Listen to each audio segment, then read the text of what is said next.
今天想给大家推荐一组超棒的养生搭档——生姜和枸杞。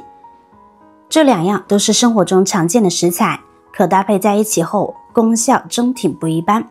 特别是对男性朋友而言，能帮着化解不少难以启齿的困扰。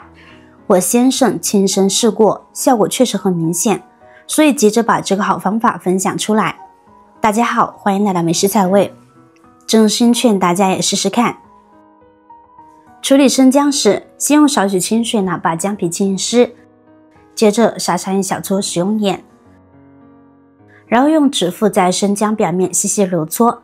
食盐带来的细微摩擦力能巧妙带走表皮附着的泥土和杂质，即便是缝隙里藏着的污垢，也能在反复揉搓中被清理干净。最后用清水冲洗干净就行。洗干净的生姜放在菜板上，先切成薄薄的片，再切成细丝。生姜作为日常厨房常见的食材，好处可不少。天冷时能帮着驱散寒意，让脾胃感觉温暖；偶尔反胃不适时，也能起到一定的舒缓作用。同时，它还带有天然的抑菌特性，对身体很有益处。在传统养生观念里，生姜也一直被认为是呵护身体的好帮手。老话常说，男子不可百日无姜，这背后其实蕴含着顺应身体需求的养生思路。男性随着年纪增长，身体的活力可能会慢慢减弱，状态也容易不如从前。这时适量吃些生姜，能帮助养护身体的能量，让精力保持得更持久，从而维持良好的身体状态，让人更有活力应对日常的生活与工作。切好的生姜装入盘中备用。接下来我们准备少许的黄芪。黄芪是生活中很常见的药食同源的食材，在传统养生中有着不小的分量。从营养价值来说，它富含多种氨基酸、多糖、皂苷等成分，这些物质对身体很有好处。从日常调理的角度来看，它常被用于帮助改善身体的活力，尤其适合平时容易感到疲惫、精力不足的人适量食用，能在一定程度上帮助提振状态。另外，黄芪在养护脾胃方面也有积极作用。对于脾胃功能较弱、消化不太好的情况，适量搭配食用也能起到辅助调理效果，是很实用的滋补食材。准备好的黄芪我们先简单清洗一下，加入适量清水，用手轻轻搅动，让黄芪表面附着的灰尘和杂质在水中散开。细细搓洗片刻后，控水捞出，再换清水冲洗一遍，确保冲洗干净。清洗好的黄芪就可以直接放入锅中了。接着把切好的生姜也加入锅中，再倒入500毫升清水。我们先让生姜和黄芪的营养成分充分释放到汤里，盖上锅盖，先用大火将水煮沸，随后转成中火，保持微微沸腾的状态，慢慢熬煮10到15分钟。这样能让两种食材的有效成分充分融入汤中，恰到好处地激发它们的滋养功效。这会儿我们再来清洗枸杞。俗话说，人到中年不得已，保温杯里泡枸杞。这话道出了枸杞的药用价值，大家都了解，就不过多介绍了。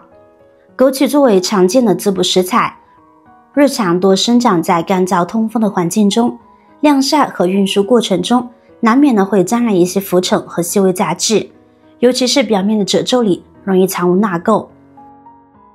清洗时，先将枸杞放入干净的容器中，加入少许的小苏打，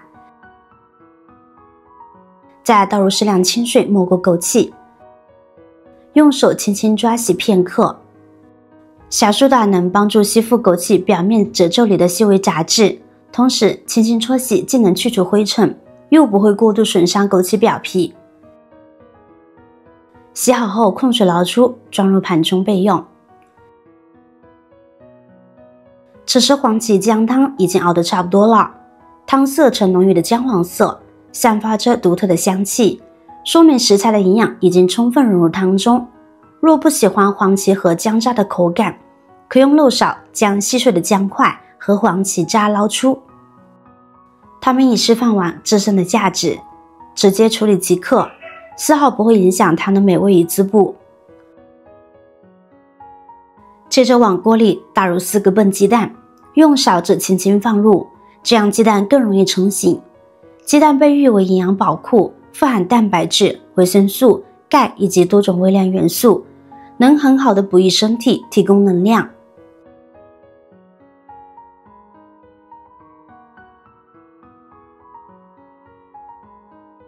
盖上锅盖焖2分钟，让鸡蛋煮熟。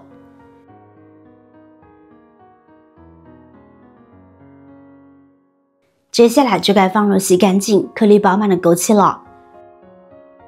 最后根据个人口味加入适量的红糖，搅拌至完全融化，让汤汁充分入味即可。枸杞比较娇贵，需后放，不适合长时间炖煮或经高温。因其富含的多糖、多酚等营养成分，在高温下不稳定，若煮太久或火候太大，容易造成营养流失，大大降低其营养价值。所以为最大程度保留营养，一定要在姜汤熬好后再加入。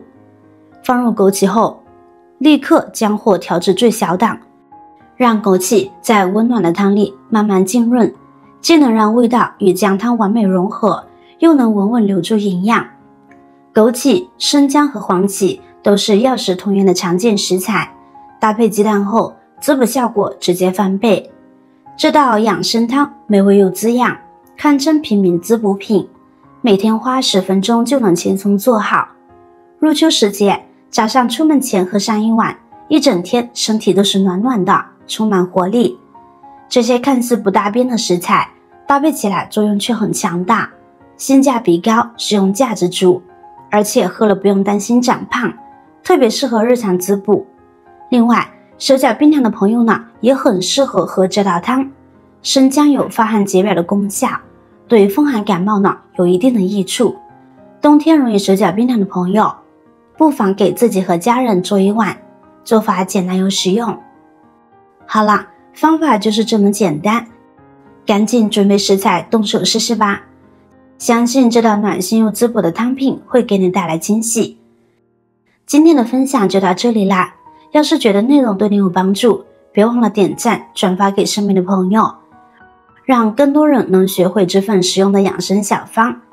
点击我的头像，还有更多家常美味和养生妙招等你发现。每天都会更新不同的精彩内容，记得点个关注，不然下次可能就找不到我啦。